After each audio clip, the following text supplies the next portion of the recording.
Hi, today I'm going to show you how you can make a Wix coupon that can only be used once. So start off from the Wix dashboard here, and then I want you to scroll down, and then I want you to click on Marketing. On Marketing, click on this, Discounts, and on Discounts, go to Coupons. On Coupons, wait for it to load, give it a second. Now, as you can see here, I want to make a new coupon.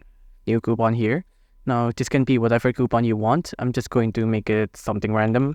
Like that, 1111, apply to all products. Now, the thing that you want to really pay attention to is this checkbox right here. Limit the total of number for uses of this coupon. So I'm just going to limit it to one time.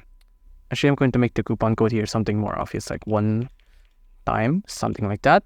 And after you've checked this and make it one, let's create the coupon.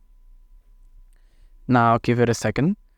Now, as you can see here, the code is one time and there's only one uses. So after someone uses it once, it'll be done.